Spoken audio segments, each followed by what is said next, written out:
Molweni, ndiyanamkela kusenqo baBeat-It, inkqubo ekhuthaza intetho ngezempilo, ngezesondo nangeziyobisi ezokuzinakekela umzimba nokuziphatha. UBeat-It ujongana nemicimbi ebalulekileyo ngezempilo ezweni lethu. Ndinokubonga Yawa, ndiphila ne-HIV. Abantu abaninzi abaphila ne-HIV bayafuna ukuba nabantwana. Siyazi ukuba umama ophila ne-HIV angakwazi ukuba nomntwana ophile qete ukuba umama usebenzisa iipilisi ze-antiretroviral. Obona bunzima kukosulela iqabane lakho nge-HIV xa nenza umntwana lowo.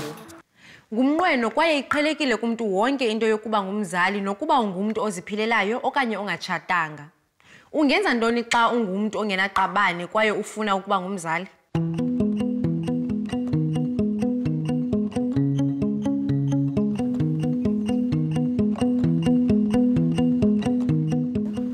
Mangasekile uva uba kunabantu abakhetha uba zi-single parents.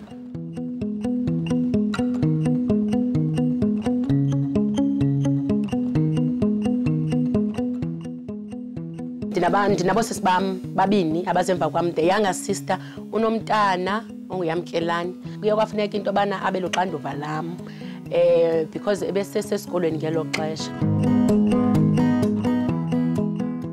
Xa uyintombazana okanye xa ungumntu wesifazane unalo ilungelo lokuba nomntwana.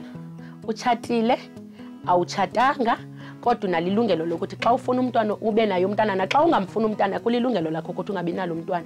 But mna ndinalento ndakhula ndizixelela yona ukuthi even if andizutshata because I don't think I'm a marrying type, into endizawuyenza ndizawukwazi ukuthi ndingaba nayo umntana.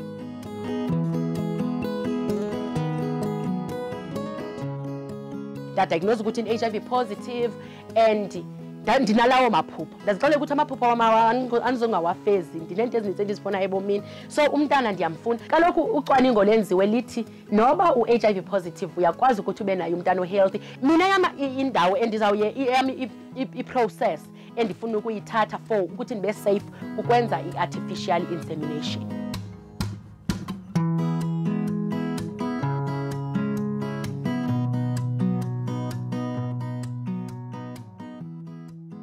I think if ndingenza lonto leyo as a woman who's HIV positive, wabanintsi abantu aba-HIV positive ababa nabo abantwana babazala abantwana. I've been encouraging other women ukuthi mababe nabantwana. So nam if ndingayenza lonto le, I know there are so many people abandisapotayo, my friends, my colleagues, even my parents abandisapotayo ukuthi go for that process. Ngaphandle kwe-artificial insemination, mhlambe zeziphi ezinye indlela obukhe wazizama?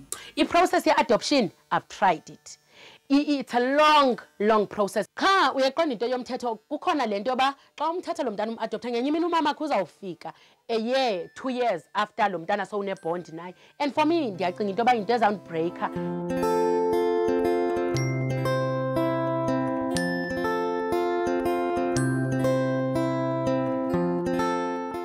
Njengoba uzokwenza i-artificial insemination, mhlambe zeziphi i-characters okanye family health, mhlambe izinto onozichecka kulo muntu ozofumana i-sperm sakhe? Uyabona ukhuliswa kuthiwa expect ukuthi xa uzaba nomntana nomXhosa. For me, I don't think leyo into ndinendaba nayo. So ingathi ngaba nomntana ongathu dark, ozaba namehla amakhulu.